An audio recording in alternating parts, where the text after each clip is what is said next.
जोहार झारखंड। आज हम लोग करंट अफेयर्स एंड हिंदी व्याकरण के बेसिक जानकारी साथ साथ टीवी पर सरकार की योजना के बारे में भी चर्चा करेंगे। तो आज हम लोग भगवान शिव का नाम लेते हुए स्टार्ट करेंगे और यह नोट्स मैंने तरमा के दिन बनाया था। तो श्री वैद्यनाथो विजय तेत राम। केंद्र सरकार ने नई दिल्ली स्थित ऐतिहासिक राजपथ और राष्ट्रपति भवन से लेकर इंडिया गेट तक फैले सेंट्रल विस्टा लॉन का नाम बदलकर कर्तव्य पथ कर दिया। ब्रिटेन की नई प्रधानमंत्री लिज ट्रूस चुनी गई। बांग्लादेश के प्रधानमंत्री शेख हसीना भारत की 4 दिवसीय यात्रा पर 5 सितंबर 2022 को दिल्ली पहुंची। झारखंड सरकार ने सर्वजन पेंशन योजना में प्रति माह 1000 रुपये उनके खाते में डायरेक्ट बेनिफिट ट्रांसफ़र डीबीटी से भेजी दी। डीबीटी जो है डायरेक्ट बेनिफिट ट्रांसफ़र 2013 से लागू की गई थी। डीबीटी का जो ट्रांसफ़र होता है उसमें 3 चीज़ का होना अनिवार्य है। लाभुक जो बेनिफिशियरी हैं उनका आधार नंबर, उनका बैंक में खाता और उनका मोबाइल नंबर, ये तीनों तो लिंक कर डायरेक्ट ट्रांसफ़र किया जाता है। झारखंड सरकार ने 5 सितंबर से 11 सितंबर तक डिजिटल झारखंड सप्ताह में निम्न कार्यक्रम रखे हैं। 5 सितंबर को डिजिटल झारखंड जागरूकता कार्यक्रम और G2C सेवा, यानी G2C तो मतलब गवर्नमेंट टू कंज्यूमर का सेवा, G फॉर गवर्नमेंट और C फॉर कस्टमर या कंज्यूमर या सिटीजन। तो गवर्नमेंट तो सिटीजन से जुड़ना तो G2C सेवा कहते हैं। 6 सितंबर को G2C सेवा और कृषि सेवाएं। 7 सितंबर 2022 को G2C सेवा और वित्तीय समावेशन सेवाएं। 8 सितंबर को G2 सेवा और शिक्षा सेवाएं। 9 सितंबर को G2C सेवाएं और टेली सेवाएं। 10 सितंबर को G2C सेवाएं और यूटिलिटी बिल भुगतान एवं टूर एंड ट्रेवल। 11 सितंबर को G2C सेवा और ग्रामीण ई स्टोर सेवा। 8 सितंबर 2022 को मैंने जो नोट्स बनाया वह आपके साथ साझा कर रहा हूँ। प्रधानमंत्री school for rising India PM Shri के तहत देश भर में 14,597 स्कूलों को आदर्श विद्यालय के रूप में विकसित किया जाएगा। PM श्री योजना के तहत हर ब्लॉक में 2 आदर्श विद्यालय, 1 प्राथमिक और 1 माध्यमिक या उच्च माध्यमिक विकसित करने का प्रस्ताव है। इन स्कूलों का चयन केंद्र राज्यों के साथ मिलकर करेंगे। इस योजना को 2022 से 2027 तक 5 वर्षों की अवधि में लागू किया जाएगा। श्री वैद्यनाथो विजय तेत राम। 9 सितंबर 2022 को हिंदी व्याकरण के कुछ बेसिक जानकारी। स्वर की मात्राएं और उनका क्या साइन होगा।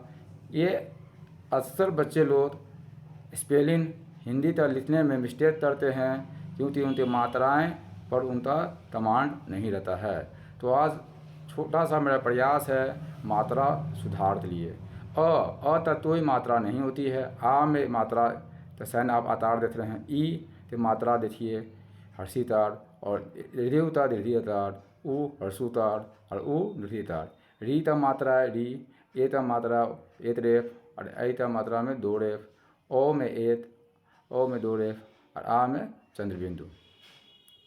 संधि के 3 भेद होते हैं, स्वर संधि, व्यंजन संधि और विसर्ग संधि।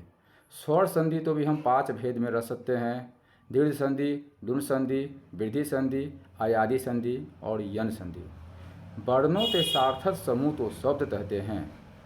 उत्पत्ति के आधार पर शब्द के 4 भेद हैं: तत्सम, तद्भव, देशज और विदेशी। रचना के आधार पर शब्द के 3 भेद हैं: रूढ़, योदित और योद्रूढ़।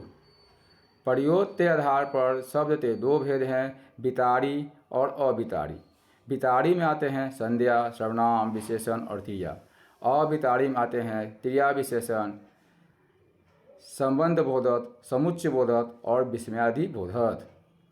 उत्पत्ति के आधार पर शब्द के 2 भेद हैं: सार्थक शब्द और निरर्थक शब्द। सार्थक शब्द में आएंगे पर्यायवाची शब्द, विलोम शब्द, अनेतार्थी शब्द, यथार्थी शब्द। 12 सितंबर 2022 तक मैंने नोट्स बनाया है जो आपके सामने है। प्रधानमंत्री नरेंद्र मोदी 15 से 16 सितंबर को शंघाई सहयोग संगठन SCO के शिखर सम्मेलन में शामिल होने के लिए उज्बेकिस्तान की यात्रा करेंगे। झारखंड सरकार सूखा में राहत देते हुए 20 करोड़ रुपये का बीज किसानों को निःशुल्क बांटेगी। सूर्यमुखी, मूंगफली, महुआ, मक्का, सरसों और चना के बीज बांटे जाएंगे। इससे करीब 25.26 हज़ार हेक्टेयर में खेती हो सकेगी।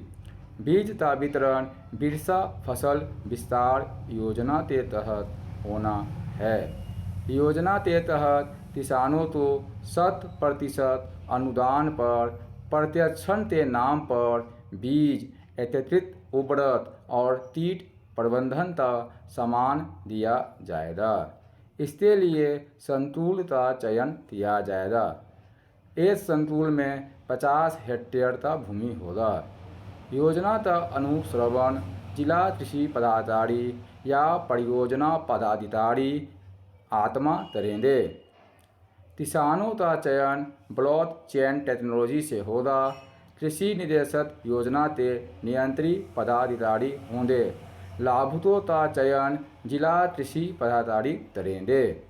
बीज और कितने हेक्टेयर में दिया जाएगा? मड़ुआ 4,998 हेक्टेयर, मूंगफली 4,762 हेक्टेयर, सूर्यमुखी 3,500 हेक्टेयर,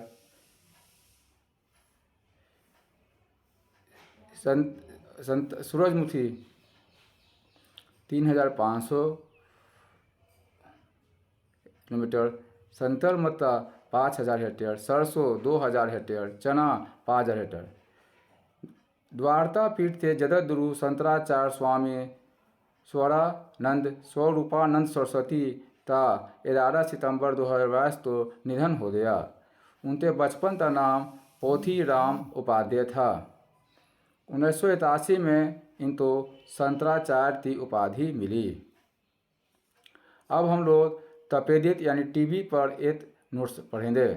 तपेदिक यानी टीबी एक गंभीर वैश्विक बीमारी है।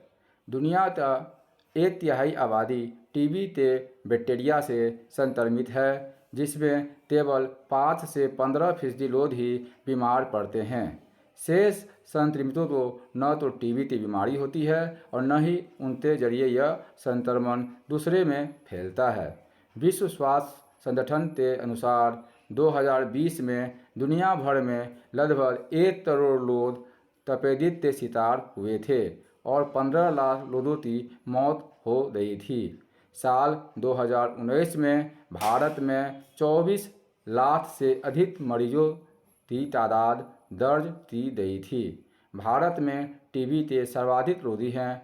भारत सरकार ने एक विशेष कार्यक्रम प्रधानमंत्री टीबी मुक्त भारत अभियान की शुरुआत की है।